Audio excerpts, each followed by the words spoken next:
안녕하세요 여러분, 저는 전자투표 전문기업 한국전자투표의 동상우 연구소장입니다. 최근 전자투표를 이용하는 사람들이 지속적으로 증가하고 있습니다. 동시에 전자투표 조작, 보안에 대한 위험성 관련 기사가 지속해서 보이면서 어떻게 하면 전자투표를 안전하게 진행할 수 있는지 궁금해하는 분들도 많아졌습니다. 오늘 이런 궁금증을 하나씩 짚어보면서 전자투표를 안전하게 구현하기 위한 보안 기술들을 우리가 접해왔던 오프라인 투표 과정과 전자투표 과정을 비교하면서 쉽게 이해할 수 있도록 설명해 보도록 하겠습니다. 투표소에 가면 본인 확인을 하고 선관위 도장이 찍힌 투표용지를 받습니다. 기표소에 가서 투표용지에 기표한 후 투표용지를 적거나 해석용 봉투에 넣어 봉함하여 투표함에 넣습니다. 이후 투표함은 경찰의 호의를 받아 개표 장소로 이동합니다. 한편 전자투표는 오프라인 투표와 달리 언제 어디서나 PC 또는 휴대폰으로 본인 인증부터 투표, 개표까지 확인할 수 있습니다. 그러다 보니 온라인상에서 이루어지는 투표는 조작과 해킹 위험성이 존재하며 보안과 신뢰성이 매우 중요합니다. 실제로 전자투표에는 보안을 위한 많은 기술들이 사용되고 있는데요. 본격적으로 그 기술들에 대해 알아보도록 할까요? 여러분들의 이해를 돕기 위해 파트별 두 가지로 나누어서 알아보도록 하겠습니다.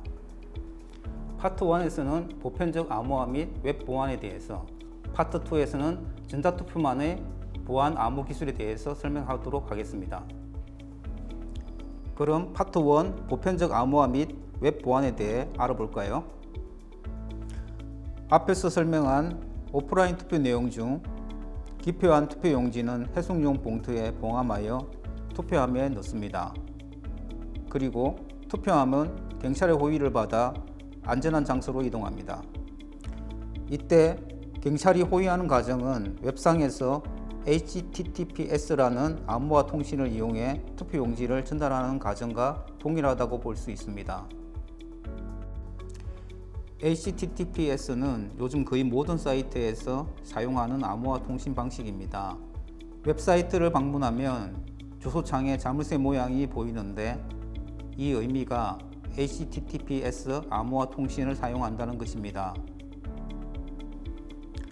HTTPS는 경찰차 호송처럼 데이터 전달 경로를 제3자가 볼 수 없도록 보안하고 있습니다. 이런 특징을 기밀성이라고 합니다. HTTPS만으로 기밀성을 충족하니 안전하겠다고 생각하신 분이 있을 텐데요. 아닙니다. HTTPS가 적용되지 않는 구간, 즉 경찰차가 호위하지 않는 출발지 또는 도착지에서 정보가 누출될 수 있습니다. 보다 완벽한 보안을 위해 종단간 암호화를 이용해야 합니다. 전체 투표 과정, 즉 기표 때부터 암호화되어 전자투표 서버에 저장될 때까지 암호화된 상태로 이동 저장되어야 합니다. 그리고 그 중간에 한 번도 암호가 풀리지 않고 개표 때까지 암호화가 유지되어야 합니다. 자, 투표 시점부터 개표 전까지 기밀이 보장되는 환경이 구성되었습니다. 정리하자면 HTTPS는 경찰차 호송으로 출발지에서 도착지까지 외부 이동 경로만 기밀이 되는 기술이며, 종단간 암호화는 기표하는 순간부터 외부 이동 경로뿐만 아니라 개표되는 시점까지 기밀이 되는 기술입니다. 종단간 암호화 설명까지 들으니 정말 확실하게 보안이 되겠다는 생각이 드시나요? 하지만 종단간 암호화만으로 완벽한 보안이 된다고는 또 말할 수 없습니다. 오히려 가장 기본적인 단계입니다. 왜일까요? 파트 2에서 더 세부적으로 전자투표의 보안성에 대해서 알아보도록 하겠습니다. 우리가 보통 투표라고 하면 비밀투표를 이야기하며 전자투표에서도 비밀투표가 보장되어야 합니다. 오프라인에서의 비밀투표는 매우 간단합니다. 기표 부스에서 누구도 모르게 투표를 한 후 열 수 없는 투표함에 넣고 이 투표함을 잘 감시하고 모두가 보는 앞에서 한 분의 개표를 진행하면 됩니다. 하지만 전자투표는 오프라인 상황과 매우 다릅니다. 전자투표 특성상 일반적으로 누가 어떻게 투표했는지 최소한의 로그가 곳곳에 남습니다. 그리고 구현한 방식에 따라 누가 누구에게 투표했는지 볼 수 있는 가능성이 생겨 기밀성과 익명성은 사라지게 됩니다.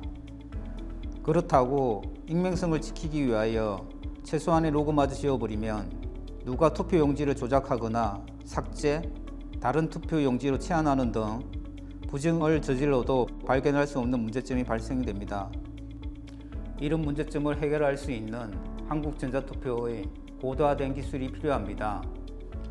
비밀투표를 구현하기 위해 전자투표는 익명화 기술을 사용합니다. 익명화 기술은 크게 익명화 통신과 익명화 레이어 방식을 사용할 수 있습니다. 오늘은 그중 하나인 익명화 레이어 기술에 대해서만 설명해 볼 텐데요. 익명화 레이어 기술은 우리가 익히 아는 먹지의 원리와 매우 유사합니다. 밑에 종이를 대고 골필 또는 철필로 눌렀으면 복사되는 먹지의 원리를 디지털 관점에서 본 것이 익명화 레이어라고 할 수 있습니다. 전자투표 용지에 기표를 한 후 전자서명을 받을 때 투표 용지 위에 불투명한 먹지를 올리고 투표 관리자에게 전자서명을 받습니다. 그럼 투표 관리자는 투표 내용을 볼 수 없습니다. 즉, 불투명한 먹지를 활용하여 내용은 비밀화, 서명은 먹지에 스며들어 투표 용지에 입력되는 점입니다. 익명화 기술을 통해 투표 용지를 보존하면서도 투표 내용은 볼 수 없는 비밀 투표를 구현할 수 있게 됩니다. 두 번째, 관리자 부정 방지 기술입니다. 기본적으로 투표 용지는 암호화됩니다. 이때 암호를 풀 수 있는 개인키는 매우 중요하여 통제와 감시하에 잘 관리해야 합니다. 보다 가장 확실한 방법은 전자투표 시스템에서 개인키를 아예 없애버리는 것입니다. 이때 없애버리는 방식은 개인키를 분할하여 재생키로 만들어 여러 개표위원에게 배포하는 방식입니다. 이후 개표 시 재생키를 모아 원래의 개인키로 복원하여 개표할 수 있도록 합니다. 이렇게 하면 투표 중에는 개인키가 없으므로 관리자라도 단독으로 암호를 풀 수 없습니다. 세 번째, 투표자 자거 검증 기술은 투표자 자신이 행사한 표가 집계 내용에 반영됨을 확인할 수 있는 기술입니다. 여러분은 전자투표 시스템을 100% 신뢰할 수 있다고 확신할 수 있나요? 여러분이 직접 시스템을 검증하고 싶지 않나요? 투표자 자신이 시스템을 신뢰할 수 있다는 확신이 필요합니다. 내가 행사한 표가 조작 안 되었다고 하더라도 개표에 반영되었는지 어떻게 확신할 수 있을까요? 투표자 자거 검증 기술을 사용하면 이를 해소할 수 있습니다. 기술을 쉽게 이해하기 위해 그림을 활용하여 설명하겠습니다. 먼저 전자투표의 과정이 보이는 그림입니다. 투표자가 투표용지에 기표할 때 자가검증 퍼즐 조각이 생깁니다. 한 개는 자신이 가지고 한 개는 투표함에 넣습니다. 내가 가진 퍼즐은 선량한 투표자란 것을 증명하는 데 활용하는 동시에 추후 개표 완료 후 전자투표 시스템의 퍼즐 조각과 맞추어 봅니다. 퍼즐 조각이 맞춰진다면 자신이 행사한 표가 정상적으로 집계 내용에 반영되었다는 것을 알 수 있습니다. 이 기술이 투표자 자가 검증 기술입니다. 지금까지 보편적인 암호화 및 웹 보안부터 전자투표만의 보안 암호 기술까지 알아봤습니다. 설명을 들어서 알겠지만 전자투표의 보안 기술은 매우 고도화되어 철저한 비밀투표가 보장됩니다. 이 영상을 통해 전자투표 신뢰에 대한 도움이 되었으면 좋겠습니다. 그럼 다음 영상으로 찾아뵙겠습니다. 감사합니다.